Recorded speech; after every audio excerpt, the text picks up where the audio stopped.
అందరికీ నమస్కారం. ఎలా ఉన్నారు? ఇవాళైతే నేనొక వెరైటీ వంట చేయబోతున్నాననమాట. బేసిక్‌గా ఈ వంట ఏంటి అంటే, మా బొజ్జలో ఎక్కువ తోటకూర ఎళ్ళిపోవాలి, లేకపోతే ఏదన్నా ఆకుకూరలు ఎళ్ళిపోవాలి అన్నప్పుడు ఇలా చేసేదనమాట చిన్నప్పుడు. ఇప్పుడు నేను స్వయంగా నా చేతులతో పండించుకొని మరీ తింటున్నాను. ఇక్కడ క్లైమేట్‌కి అసలు నేను సీడ్స్ వేసినప్పుడైతే మొక్కలొస్తాయా లేదా అన్న డౌట్‌తోనే వేశాననమాట. కానీ నేను అనుకున్న దానికంటే చాలా వచ్చాయి తోటకూర. కాకపోతే చిన్న చిన్న సీడ్స్ ఇంకా లోపల ఉండిపోవడం వల్ల అవి ఇప్పుడే వస్తున్నాయి. చూసారు గదా! ఎంత తోటకూర వచ్చేసిందో. నేను ఆల్రెడీ హార్వెస్ట్ చేసుకున్న తోటకూరని ఇలా నీట్‌గా కట్ చేసేసుకుంటున్నాననమాట. చాలా ఫ్రెష్‌గా ఉంది. అండ్ ఆర్గానిక్ కూడా కదా!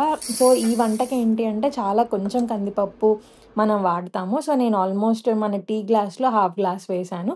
దీంట్లో ఒక 2 టమాటాలు, ఒక ఆనియన్ అండ్ 4-5 పచ్చిమిర్చి వేసేసాననమాట. అండ్ ఇందులో ఈ వంటలో ఏంటి అంటే కొంచెం కందిపప్పు and most of the proportion వచ్చేసి తోటకూర ఉంటుంది. ఏదైనా తోటకూర కాకపోతే ఏదైనా ఏసేసుకోవచ్చనమాట. లైక్ గోంగూర, చుక్కకూర ఏదైనా వేసుకోవచ్చు. నేనైతే ఇది ఇన్‌స్టా పాట్‌లో పెట్టుకుంటున్నాను. ఇక్కడ కుక్కర్స్ ఉంటాయి గానీ, ఇన్‌స్టా పాట్ వచ్చేసి చాలా ఈజీ వే అనమాట. రైస్ అయితే 4 మినిట్స్‌లో, ఇలాంటి పప్పు ఇంకా ఏమైనా అయితే ఒక 10-15 మినిట్స్‌లో అయిపోతాయి.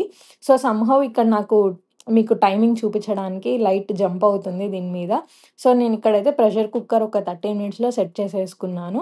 అండ్ దీనికైతే ఎక్కువ ఎల్లిపాయలుంటే చాలా బావుంటుందనమాట. నేను తాలింపుకి ఎక్కువ ఎల్లిపాయలు అండ్ ఎండుమిర్చి, కరివేపాకు అన్నీ కలిపి నీట్‌గా తాలింపేసేసుకున్నాను. యూజువల్లీ ఉండే బిజీ స్కెడ్యూల్స్‌లో ఇంత ప్రశాంతంగా కూర్చొనైతే తినలేము.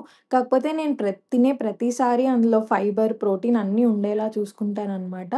నేను చేసిన ఈ పప్పుకూర వీడియో నచ్చితే please like, share and subscribe to my channel. Thank you so much.